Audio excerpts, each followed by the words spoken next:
एक ऐसी health problem है जो पता है बिल्कुल चुपके से लाखों लोगों को अपनी चपेट में ले रही है। जी हाँ, बात हो रही है हाइपरटेंशन की, जिसे हम आम भाषा में हाई ब्लड प्रेशर भी कहते हैं। पर देखिए, घबराने की कोई बात नहीं है, क्योंकि आज हम आयुर्वेद के उन जबरदस्त इलाजों को जानेंगे जो इस साइलेंट किलर से लड़ने में हमारी मदद कर सकते हैं। इसे यूं ही साइलेंट किलर या खामोश हत्यारा नहीं कहते।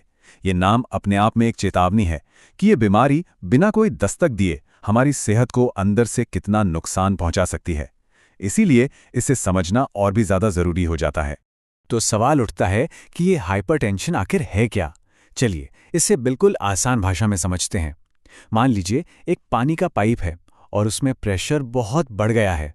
ठीक वैसे ही जब हमारी खून की नसों यानी धमनियों में ब्लड का प्रेशर लगातार बहुत ज़्यादा बना रहता है, तो बस उसी कंडीशन को हाई ब्लड प्रेशर कहते हैं।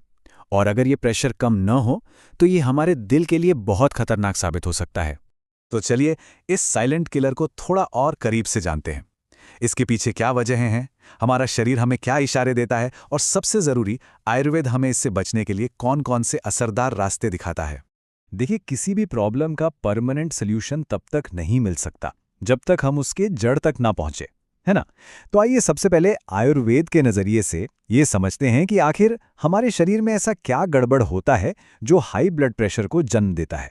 आयुर्वेद का नज़रिया थोड़ा अलग है। वो मानता है कि हमारा शरीर 5 तत्वों से बना है और इनमें एक बैलेंस होना बहुत ज़रूरी है। जब शरीर में वात यानी वायु और पित्त यानी अग्नि, ये 2 दोष बिगड़ जाते हैं या कह लीजिए इम्बैलेंस हो जाते हैं, तो इसका सीधा असर हमारी खून की नसों पर पड़ता है। वो सिकुड़ने लगती हैं और उन पर प्रेशर बढ़ जाता है। असल में यही हाई ब्लड प्रेशर की असली जड़ है। अच्छा, अब सवाल ये उठता है कि ये इम्बैलेंस होता क्यों है? इसकी वजह कहीं और नहीं, हमारी अपनी लाइफस्टाइल में ही छिपी हैं। बहुत ज़्यादा नमक, तला भुना और मसालेदार खाना, लगातार बना रहने वाला स्ट्रेस और एक्सरसाइज या कोई भी फिजिकल एक्टिविटी ना करना, ये सब मिलकर इस प्रॉब्लम को न्योता देते हैं। ऊपर से स्मोकिंग और शराब जैसी आदतें तो आग में घी का काम करती हैं। और हाँ, कभी-कभी ये प्रॉब्लम हमें परिवार से विरासत में भी मिल सकती है।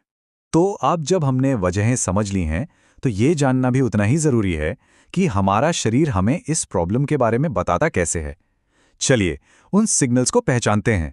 सवाल यह है कि क्या ये बीमारी सच में पूरी तरह साइलेंट है? तो जवाब है नहीं। भले इसका नाम साइलेंट किलर है, लेकिन हमारा शरीर हमें कुछ ऐसे इशारे, कुछ सुराग जरूर देता है जिन्हें अगर हम टाइम पर पकड़ लें तो एक बड़ी मुश्किल से बच सकते हैं। इन संकेतों को कभी भी हल्के में नहीं लेना चाहिए।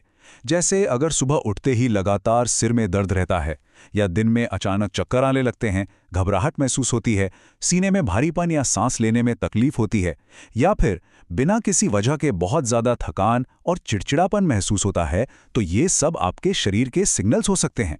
यहाँ तक कि आंखों से धुंधला दिखना भी एक चेतावनी है। तो ठीक है, हमने प्रॉब्लम को समझा, उसके लक्षणों को भी जान लिया। अब बात करते हैं सबसे जरूरी चीज की, समाधान की। चलिए अब हम आयुर्वेद के खजाने से कुछ ऐसी चमत्कारी जड़ी बूटियों के बारे में जानते हैं जो इस प्रॉब्लम से लड़ने की ताकत देती हैं। इस लिस्ट में सबसे पहला और शायद सबसे फेमस नाम है सर्पगंधा। सदियों से हाई ब्लड प्रेशर के लिए इसे एक बहुत ही भरोसेमंद औषधि माना गया है, और इसका काम करने का तरीका भी बड़ा सीधा और असरदार है। सर्पगंधा हमारी खून की नसों को रिलैक्स करती है, जिससे वो थोड़ी चौड़ी हो जाती हैं और ब्लड फ्लो आराम से होने लगता है। नतीजा, ब्लड प्रेशर नेचुरली नीचे आ जाता है। हमारी लिस्ट में अगली जबरदस्त औषधि है अर्जुन की छाल। आपको पता है, आयुर्वेद में इसे दिल का रक्षक भी कहा जाता है। ये सीधे हमारे हार्ट पे काम करती है। ये न सिर्फ दिल की मांसपेशियों को ताकत देती है, बल्कि हमारे खून में जमे हुए खराब कोलेस्ट्रॉल को भी कंट्रोल करती है, जिससे धमनियों पर प्रेशर अपने आप कम हो जाता है। अब बात करते हैं एक ऐसी जड़ी बूटी की जिसका नाम तो लगभग सबने सुना ही होगा, अश्वगंधा। पर यह सिर्फ एक जड़ी बूटी नहीं है, ये एक कमाल की एडेप्टोजन है। आज की भागदौड़ भरी जिंदगी में बहुत से लोगों का ब्लड प्रेशर सिर्फ और सिर्फ टेंशन और स्ट्रेस की वजह से बढ़ता है। ऐसे लोगों के लिए अश्वगंधा किसी वरदान से कम नहीं। ये हमारे दिमाग को शांत करती है, स्ट्रेस हार्मोन्स को कम करती है और ब्लड प्रेशर को कंट्रोल में लाती है।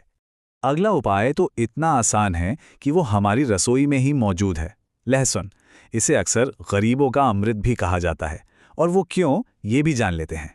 सोचिए, कोई महंगा इलाज नहीं, बस रोज सुबह खाली पेट लहसुन की एक कली चबाने से बहुत फायदा हो सकता है। ये हमारे खून को नेचुरली पतला करती है, खून के थक्के बनने से रोकती है और ब्लड प्रेशर को नॉर्मल बनाए रखने में मदद करती है। और हमारी लिस्ट की आखिरी लेकिन बहुत ही जरूरी औषधि है 3 फलों का मिक्सचर त्रिफला। देखिए, आयुर्वेद मानता है कि पेट की सेहत ही पूरे शरीर की सेहत की चाबी है। त्रिफला एक बेहतरीन डिटॉक्सिफायर है, मतलब ये हमारे शरीर की अंदर से सफाई करता है, हमारे डाइजेशन को सुधारता है, जिससे ब्लड सर्कुलेशन भी बेहतर होता है। और जाहिर है, जब ब्लड सर्कुलेशन अच्छा होगा तो ब्लड प्रेशर भी कंट्रोल में रहेगा। जड़ी बूटियां बेशक बहुत पावरफुल हैं, लेकिन असली और लंबा चलने वाला बदलाव तभी आता है जब हम अपनी लाइफस्टाइल को भी बदलते हैं। याद रखिए, छोटे छोटे बदलाव ही मिलकर एक बड़ा फर्क पैदा करते हैं। चलिए, कुछ ऐसे ही सिंपल रूल्स पर एक नजर डालते हैं। यहाँ कुछ बहुत आसान नियम हैं। अपने खाने में साधारण नमक की जगह सेंधा नमक का इस्तेमाल करें। तरबूज और उसके बीज खाएं, ये नेचुरली बीपी कम करते हैं। रोज बस कुछ मिनट अनुलोम विलोम और भ्रामरी प्राणायाम के लिए निकालिए, ये आपके दिमाग को एकदम शांत कर देंगे। और सबसे जरूरी, 7 से 8 घंटे की गहरी नींद, इससे कोई समझौता नहीं। और हाँ, ज्यादा नमक, एक जगह पड़े रहना और नींद पूरी न करना, इन चीजों से दूरी बनाना बहुत जरूरी है। और अब एक सबसे जरूरी बात जिसे कभी नहीं भूलना है, ये सारी जानकारी आपकी नॉलेज के लिए है। कोई भी नई जड़ी बूटी या उपाय शुरू करने से पहले प्लीज हमेशा किसी क्वालिफाइड आयुर्वेदिक डॉक्टर से सलाह जरूर लें।